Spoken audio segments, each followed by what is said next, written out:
देखिए, figure shows simple pendulum मास 200 ग्राम। बात समझ आई? तो सबसे पहले तो यही शक हो जाना चाहिए कि यार ये 200 ग्राम है, तो इसको केजी बनाना पड़ेगा। तो 200/1000 is equal to 1/5 kg। Mister थर्म, कोई डाउट है? तो आपने इसको पहले ही केजी बना लिया। Displace from mean position to the extreme position. यार याद रखिए, कल भी लंबी डिस्कशन हुई है। ये वाली जो पोजीशन है जो सबसे दूर है, वो है एक्सट्रीम। और ये जो पोजीशन है, जो सेंटर वाली पोजीशन है, ये है मीन। नहीं समझना है? ये लास्ट टाइम भी डिस्कशन हुई है। फिर यहाँ ये पेंडुलम फिर से ऊपर चला जाता है यहाँ। तो ये जो है ये फिर से एक्सट्रीम है। यहाँ तो कोई डाउट है? अब एक कंफ्यूजन जो बालकों को रहती है, आपको नहीं रहनी चाहिए, वो ये है भाई, समझिए जरा। ये जो है, ये लेवल जीरो मान लिया जाता है। ये लेवल जीरो मान लिया जाता है। इस वजह से ये जो मेन पोजीशन है, यहाँ पर जो पोटेंशियल एनर्जी है वो जीरो है। भाइयों, डाउट है? अरे यार, हो सकता है कि वो जो पेंडुलम है वो ऐसे फ्लोर के ऊपर टंगा हुआ है। अब बच्चों को जो कंफ्यूजन रहती है वो ये रहती है कि यार, ये आपने ऊपर उसको रूफ पे टांग दिया, ये नीचे फ्लोर है। अब बच्चों को कंफ्यूजन ये रह जाती है कि ये तो हाइट पे है। अगर हाइट पे है तो आपने जीरो कैसे मान लिया? अरे फिजिक्स में आपने अज्यूम कर लिया कि इस सिस्टम में ये वाला जो लेवल है ये जीरो है। अशोक जी, आपका डाउट क्लियर हुआ? तो भाइयों, ये जो है यहाँ मेन पोजीशन में ये जो लेवल है ये लेवल जीरो है। यहाँ पे कोई डाउट है? ओ थर, तेरा कोई डाउट है? ओके, ये डाउट क्लियर हो गया। फिर आपको बताया गया था लास्ट लेक्चर में कि भाई यहाँ पर आपने पोटेंशियल एनर्जी जो है वो जीरो कर दी। बट ये जो पॉइंट है, यहाँ जो काइनेटिक एनर्जी है वो मैक्सिमम होगी। और ये वाला जो पॉइंट है, ये याद रखिए, बार बार नहीं बताया जाएगा। यहाँ पर जो पोटेंशियल एनर्जी है वो मैक्सिमम है, और यहाँ जो काइनेटिक एनर्जी है वो जीरो है। नहीं समझना है? तो पेंडुलम के मीन पोजीशन पे जो वेलोसिटी है वो मैक्सिमम होती है, और एक्सट्रीम पोजीशन पे जो वेलोसिटी है वो मिनिमम होती है, और वो जीरो के बराबर होती है। इसमें कोई डाउट तो नहीं है? भाइयों, यही सिस्टम जो है ये बॉल का सिस्टम है। बॉल में भी तो यही सिस्टम था। ये बॉल थी, बॉल को आपने फेंका सबसे ऊपर। ये जो सबसे ऊपर वाला जो पोजीशन था, यहाँ पर वेलोसिटी जो है वो मिनिमम है और जीरो है, और यहाँ वेलोसिटी जो है वो मैक्सिमम है, और मतलब जो भी होगी वो उसके इक्वल है। नहीं समझ में आया? बॉल ऊपर जो आपने थ्रो किया था उस सिस्टम में भी यहाँ पोटेंशियल एनर्जी मैक्सिमम थी, और यहाँ काइनेटिक एनर्जी मैक्सिमम थी। मित्रों, ये दोनों सेम ही केस हैं। ये लॉजिक समझ आ रहा है या नहीं आ रहा? ये सिंपल टॉपिक है, क्वेश्चन पक्का आता है, फ्री के नंबर है। जो डेरिवेशन है वो भी इसी लॉजिक पे काम करती है।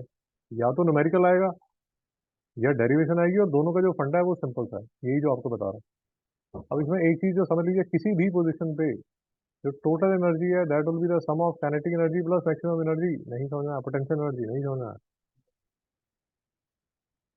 अरे यार, अगर काइनेटिक एनर्जी मैक्सिमम हो गई तो पोटेंशियल एनर्जी को जीरो होना पड़ेगा। और अगर पोटेंशियल एनर्जी किसी पॉइंट पे मैक्सिमम है तो काइनेटिक एनर्जी को जीरो ही होना पड़ेगा, क्योंकि जो टोटल एनर्जी है वो तो कांस्टेंट है। नहीं समझना? बट ये वो वाला केस है, तो मिस्टर शिबांग ने आपको बताया कि वेस्टेज जीरो है। मतलब कोई फ्रिक्शन लॉसेस नहीं है, कोई हीट लॉसेस नहीं है, कोई साउंड लॉसेस नहीं है, कोई ड्रैग नहीं है, कुछ नहीं है। सब आइडियल सिचुएशन है। क्योंकि अगर ये नहीं हुआ और उन्होंने बोला कि यार वेस्टेज 20% की है, मतलब 20% वेस्ट हो जाएगा, तो आपके पास जितनी एनर्जी सेव रह जाएगी वो 80% सेव रह जाएगी। नहीं समझना है? ये हमने किया था ना यहाँ पर, लास्ट लेक्चर में किया था ना ये। 60% of the energy is lost, but यहाँ पर एफिशिएंसी 40% की थी। सर आपके तो पक्का ही क्वेश्चन आता है 40% और ये वाला, इनके तो कम आता है, आपके पक्का आता है। भाई वो डाउट है। लेक्चर रिकॉर्ड किया जा रहा है, 1 साल बाद आप फिर से क्वेश्चन पूछेंगे तो लेक्चर ही दिया जाएगा, फिर आपको दोबारा से ज्ञान नहीं दिया जाएगा। अच्छा जी, कोई डाउट है? आगे चले मिस्टर अश्वथ, आगे चले। अब देखिए, ये मीन पोजीशन उसने डिक्लेयर कर दिया, ये एक्सट्रीम पोजीशन उसने डिक्लेयर कर दिया भाई, ये एक्सट्रीम पोजीशन हो चुकी है। पोटेंशियल एनर्जी जीरो उसने बोल दिया, ये भी बोल दिया। Position B raise by 5 metre. अगर वो, भाई अब खुद थोड़ा लॉजिक लगाइए, नहीं तो आगे का रास्ता बड़ा कठिन हो जाएगा। जो टोटल एनर्जी है भाई, वो पोटेंशियल एनर्जी मैक्सिमम के इक्वल होगी ना। तो 5 × जी, आई एम सॉरी, ये एच हो गया, ये जी हो गया, और मास जो है वो आपका 1/5 है। तो आपके पास टोटल एनर्जी 10 जूल है। नहीं समझ में आया? यार एक बात समझिए, अगर कोई वेस्टेज नहीं है, और ये जो पेंडुलम है, ये मेन पोजीशन है और ये एक्सट्रीम पोजीशन है, इसके बीच में जितनी भी पॉइंट्स हैं, इन सब पॉइंट में जो टोटल एनर्जी है वो 10 जूल है। ये बात आपको नहीं समझ आ रही तो 10 बार पूछिए, क्योंकि वेस्टेज नहीं है, तो ये 10 जूल ही रहेगी। नहीं समझ में आया? लेट अस अज्यूम, अच्छा जी मैं आपसे ये बात करा था, क्योंकि आपके बोर्ड में ऐसे क्वेश्चन पूछे जाते हैं। अब वो बोलता है यहाँ जो पोटेंशियल एनर्जी है वो 7 जूल है, तो काइनेटिक एनर्जी कितनी होगी इस वक्त? अरे जीरो कहाँ से होगी चौधरी साहब, 3 जूल होगी ना। नहीं समझ में आया?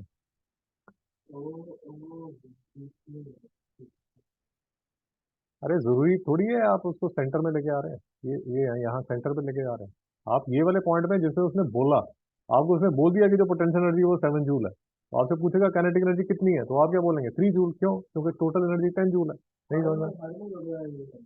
हाँ भाई, वही तो कह रहा हूँ बात।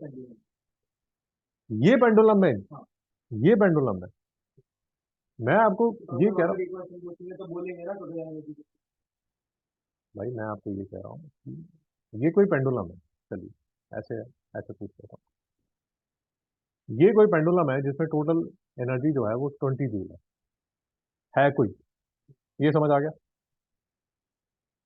ये कोई पॉइंट है, यहाँ वो बोल रहा है कि जो पोटेंशियल एनर्जी है वो 7 जूल है, उसने बोला आपको, और उसने आपसे पूछा कि काइनेटिक एनर्जी कितनी होगी? 13 जूल। ये बात आपको समझ आई या नहीं आई? कुछ बोलना चाहते हैं आप? अगर उसने बोला कि ये वाला जो पॉइंट है ये मिड पॉइंट है, और यहाँ जो पोटेंशियल एनर्जी है वो 10 जूल है, तो of course kinetic energy 10 joule होगी। भाई डाउट है? ये law of conservation of energy, conservation of energy आपको ये बोल रहा है कि भैया एनर्जी तो कंजर्व रहेगी, एनर्जी नहीं कहीं जाने वाली, एनर्जी के साथ उंगली मत कीजिए, अनलेस अनटिल कुछ वेस्टेज हो रहा है। नहीं समझना है? यहाँ तक मेरे साथ है? What is the potential energy of the pendulum at point B? अब इतना ज्यादा शोर मचा के हमें समझ आ गया कि वो तो 10 जूल फिक्स होगी। भाई वो डाउट है? What is the total mechanical energy at point C? भाई मैकेनिकल एनर्जी कोई किसी भी रैंडम पॉइंट आप ले लो तो वो टोटल एनर्जी तो 10 जूल ही रहेगी, चाहे सी ले लो, चाहे डी ले लो, चाहे ई ले लो। ये मैंने पॉइंट डी ले लिया, ये मैंने पॉइंट ई ले लिया। जी, जी बात खत्म होगी। सर आपके लिए ज्यादा इंपॉर्टेंट है, क्योंकि आपके ऐसे छोटे छोटे क्वेश्चन पूछते हैं वो।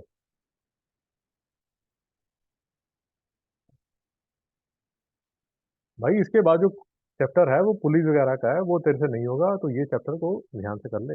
इसका नेक्स्ट चैप्टर थोड़ा शेडी है तेरे लिए, ये पहले 2 चैप्टर आसान है, यहाँ तक मेरे साथ हो। फिर वो कहता है what is the speed of the bob at position A when release from position B? नहीं समझना? भाई वो डाउट है। अब उसी बॉब की बात चल रही है, उसी पेंडुलम की बात चल रही है, सब कुछ वही चल रहा है। एनर्जी सारी कंजर्व्ड है क्योंकि उसने कुछ और आपको बोला नहीं। तो आपको पता है कि जो पॉइंट ए पे जो काइनेटिक एनर्जी है वो मैक्सिमम होगी, और जो भी हुआ वो किसके इक्वल होगी, 10 के इक्वल होगी। तो half into M into V square 10 के बराबर है। तो वी स्क्वायर 100 के बराबर है। तो वी 10 मीटर पर सेकंड के बराबर है। नहीं समझ में आया? अब तकलीफ है। अभी भी कोई तकलीफ है तो बताइए।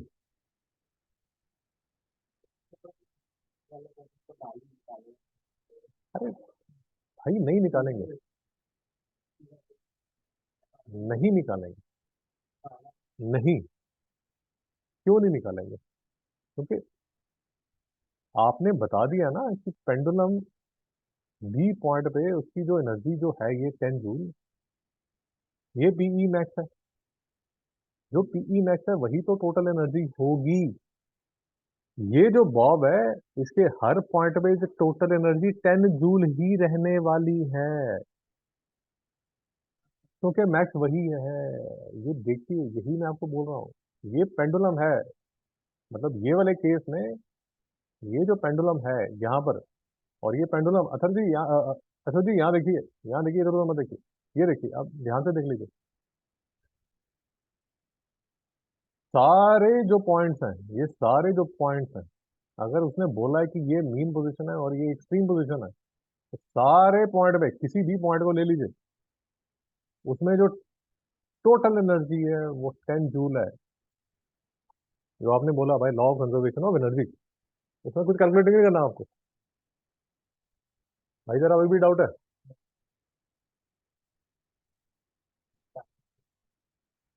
कोई कैलकुलेट नहीं करना। रीजन है। कुछ और डिस्कस करना चाहते हैं?